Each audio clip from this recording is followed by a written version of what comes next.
Hello and welcome to the How to Pass National 5 and Higher English video. My name is Stephanie Darkins. I'm the Principal Teacher of English, Literacy and Gaelic at Dunoon Grammar School, and in this guide I will explain the National 5 and Higher English courses, as well as some tips and tricks on how to achieve the best grade possible. So to start, I'm going to take you through the National 5 and Higher English courses. Now, both of these courses correlate with each other, so everything that I'm saying here applies to both National 5 and Higher, except in the places where I'll highlight some differences. So we're going to start off by looking at the examined section of the course, focusing first of all on RUAE, which is Paper 1. Now, RUAE stands for Reading for Understanding, Analysis and Evaluation, and in old money, this is a comprehension or close reading passage. So pupils are given a passage to read and then answer questions on. In the second half of the examined part of the English course is the critical reading paper, and this is split into two halves. The first half is the literature study, which involves pupils writing a timed critical essay on a piece of literature they've studied in class.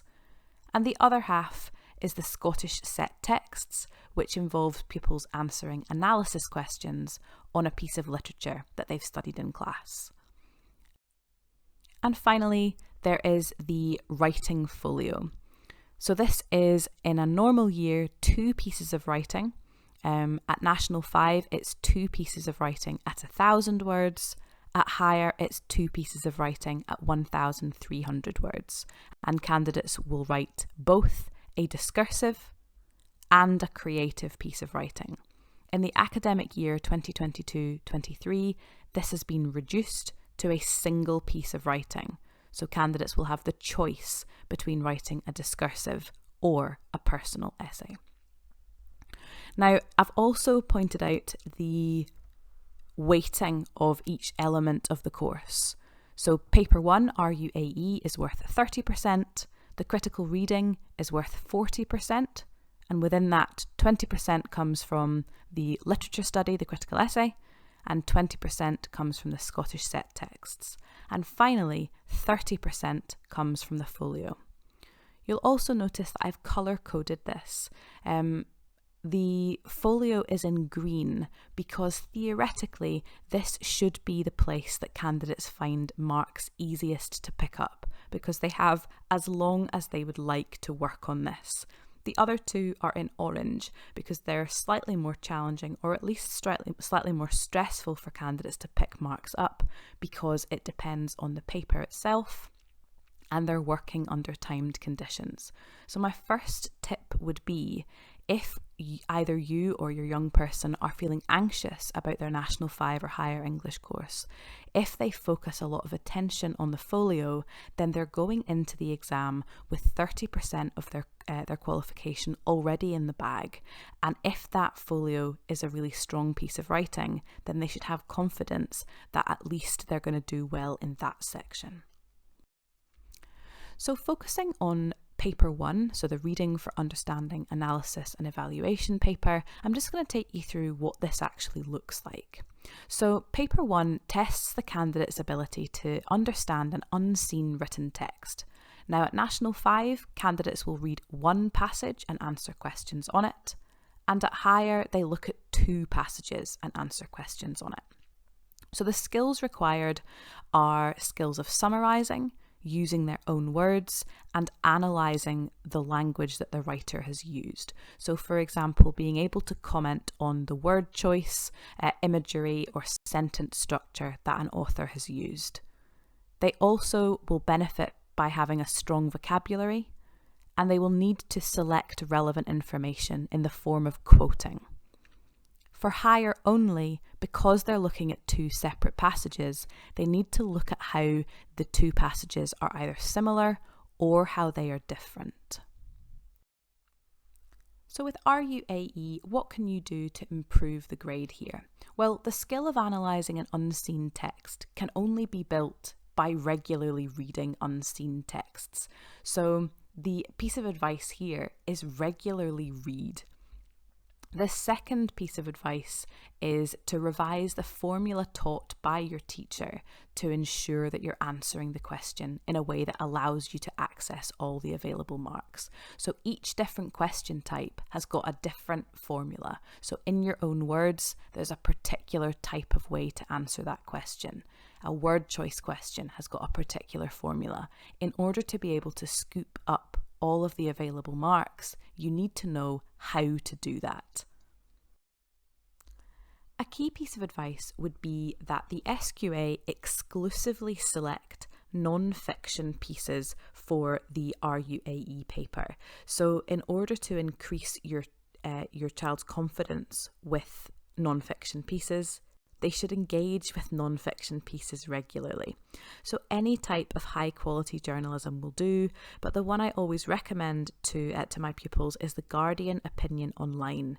It appears to be very similar in style to what the SQA choose, and the other benefit of it is that there's a really nice variety of topics that it deals with. So if your young person is into sport or current affairs, there's normally something that will tickle their fancy. My advice would be even accessing 2 or 3 articles a week. It's not a huge time commitment, but it will really increase their confidence with accessing these types of texts. And if you get the young person to summarize in a couple of sentences what the author has said, and then to underline and define any words that they don't know, this is a really useful task. But literally just reading it will have loads of benefits on itself.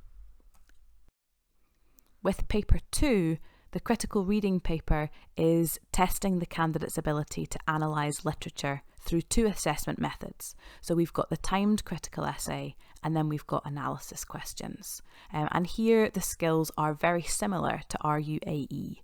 So we've got summarising, own words, and analysis of language.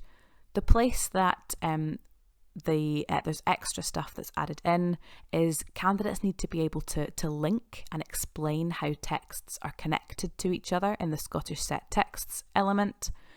And in the literature study or the critical essay, we've got essay writing skills as well.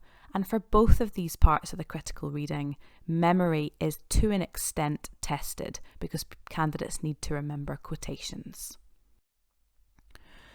In terms of the critical reading paper, how can the grade be improved here? Well, the obvious answer is regular revision of the materials taught in class for both the set texts and the critical essay literature study. There's a lot to remember in terms of quotations and analysis, so regular revision of that will be helpful. You can do things like test quotations and test analysis, maybe using flashcards, and kind of making sure that your understanding of the Peel critical essay structure is solid.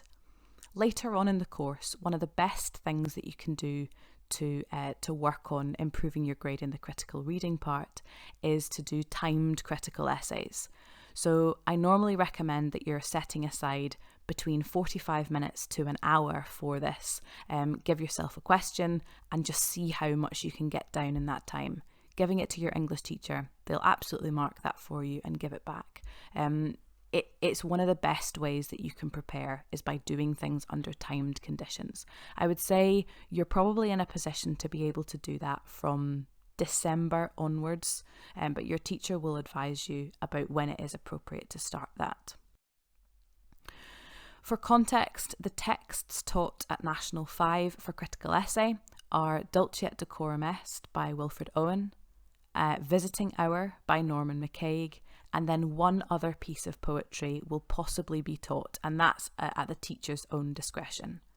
In terms of the Scottish set texts, we teach the short stories of Anne Donovan, which are currently Hieroglyphics, Dear Santa, All That Glisters, and Away in a Manger. And all of these texts will be provided for you by your English teacher. At Higher, again for the critical essay, we study poetry. So we study In Mrs. Tilcher's Class by Carol Ann Duffy, Havisham by Carol Ann Duffy, and then one other piece of poetry which is chosen by the teacher. And in terms of Scottish set texts, again, we study the short stories of Ian Crichton Smith, which are currently The Red Door, Mother and Son, Home, and The Telegram. In terms of the writing folio, this is a place that I really advise candidates are pouring quite a lot of their energies. So it assesses a candidate's ability at creating engaging written texts, and it is the only place in the course that allows them to demonstrate their own language skills and their own creativity that would otherwise go unnoticed by the examiner. So in terms of skills, we are looking for the candidate to be demonstrating accurate spelling and grammar, the ability to use a variety of different language features, so things like similes, metaphors, alliteration, all these types of stuff, to structure the essay appropriately into sentences, paragraphs, etc., to demonstrate an extensive and varied vocabulary, to follow the conventions of that genre. So, for example, if it is a discursive piece of writing, then we are looking for evidence to be used, for quotations, things like that. And lastly, particularly in a piece of discursive writing, we're looking for candidates to effectively use evidence and research skills. So what can you do to improve your results here? So you can read over your essay with your young person and help them to identify any grammatical or spelling errors that they've made. We would expect that a folio, if it has been worked on throughout the course of the year, that it is entirely free of grammatical or spelling errors.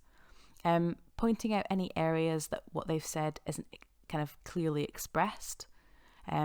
Trying to support your young person to use more varied and ambitious vocabulary where possible. The synonym function on Word can be really, really useful here, or even just using a thesaurus. Helping them to kind of vary their sentence structure and use of punctuation. So by that I mean trying to use a variety of different sentence styles. So questions, exclamations, short sentences, long sentences, that type of thing. And making sure that they're following the conventions of that writing style. So if they've been taught how to write a persuasive essay, then making sure they're using persuasive features. And there'll be lots of information given to your young person about that in class. Another thing to look at is to make sure that candidates have demonstrated lots of different literary techniques in their writing. So I've got a list of things up here, but you can use it as a checklist. So does my folio include repetition somewhere? Have I used a list, a metaphor, a simile? Because this is the only chance you have to demonstrate that you know how to do this. And so by using as high quality examples as you can, that's places that you can pick up marks. It's important to remember that the folio is not an opportunity for a candidate to tell a story. It's an opportunity for a candidate to demonstrate what they know about the English language through the form of either a story or a discursive essay. So you really do need to kind of pack it full of as many different literary features as you can. Useful resources, parents always ask me about this. In terms of books, you can purchase the success guides and the how to pass guides. I don't necessarily think that they're essential by any matter of means, but if you find them useful, then they are available.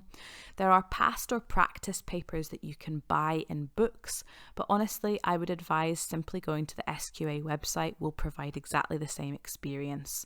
There are study guides for specific texts. Again, I wouldn't say that this is essential. Your teacher will provide all of the notes that are required. But if you take confidence from having a book, then by all means, yeah, you can purchase that. For our young people today, I think that apps are an absolutely brilliant way of supporting them on an everyday basis in English. So my current favourite app, and I have recommended it to all my classes, is an app called Elevate.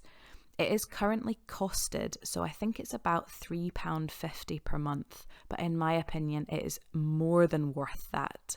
So it's basically the RUAE element of the course. It involves lots of really engaging literature-based games, so games that get them to come up with lots of different synonyms for words, that get them to identify where grammar has been used incorrectly, or even just to pick out the key ideas in a passage. It's competitive, it's very pretty, and it's quite fun. It gives different challenges every day. So I obviously have no affiliation with Elevate. I just think it's a really valuable resource, and I think it's really engaging for young people as well. There's also various vocabulary building apps. Different ones will appeal more to different young people, but one of the key skills that's being assessed in the folio as well as in RUAE is the language and vocabulary that young people have. So any app that can support that is going to improve the grade that a young person gets. I've mentioned already in terms of websites, the Guardian Opinion Online has lots of articles that are in a very similar style to the RUAE passages chosen by the SQA. BBC Bitesize has got some valuable materials relating to the texts taught. It's got some advice on the folio, and it's also got some advice on critical essay skills and things like that. Your child's Google Classroom will be packed full of specific homework, but also of all of the resources that have been used by your teacher. There's bespoke notes and quotes for each poem, for each short story. I would definitely recommend printing that off, highlighting it, sticking it around bedrooms, that type of thing. But Google Classroom is a kind of one-stop shop for everything. Another thing that I find really useful is YouTube. So particularly over the pandemic, but before that as well, teachers have put up analysis of poems as well as how-to guides. So for example, if your child has studied Dulce et Decorum Est by Wilfred Owen, if you type that into Google, there will be countless teachers who are taking pupils through that line by line. By watching that video, that'll support and kind of develop their understanding, but by watching it over and over again, pupils who take in information really well by listening, that'll ultimately be more effective than simply reading their notes over and over again. So YouTube, I think, particularly for the generation that we're targeting, is a really powerful tool when it comes to revision for English. And the SQA website, there's two interesting parts within the SQA website. There is the past papers, which pupils can obviously access, practice, and then get the teacher to mark. But there's also the part called Understanding Standards. So that's where they can look at other candidates' work and see what mark they've got. So pupils, for example, could read a critical essay and find out what mark it achieved. So it kind of models good practice for them. So what support is available? We have three different types of support available. Firstly, we've got the Study Cafe, which is our most informal form of support. It is a day after school. The day will obviously change depending on the year, and you can find out when it is on the website. But pupils will come along and complete their English homework in a relaxed environment, and there's an English teacher in the room if they need some support. So they can come along and do their folio there and get a little bit of help after school. Secondly, there's the structured supported study, which involves each week having a different focus. So one week it might be in your own words questions from RUAE. Another one, it might be the 10-mark question from Scottish Set Texts. And the teacher will support pupils with that very specific skill. So pupils can drop in and out depending on what they need. And lastly, there's one-to-one sessions between pupils and teachers. Now, with this, it would be if your young person has identified that they're really struggling with critical essay skills, or perhaps they're just getting nowhere with their folio, they don't understand what it is that needs to improve, they can approach their class teacher and find a time that suits them, be that lunchtime or after school, and we can attempt to kind of alleviate those worries or give them some support on a one-to-one basis to improve their skills in that specific area. So I hope that's been a helpful guide in terms of what we're expecting from pupils at National 5 and higher, but also how you can improve skills in all the different elements. As I've said, my name's Stephanie Darkins. I am the Principal Teacher of English Literacy and Gaelic. If you do have any further questions, then you can email the school or call and ask for me directly, and I'm happy to provide any further information that you feel you may need. Thank you very much for listening, and I very much hope that this has been beneficial.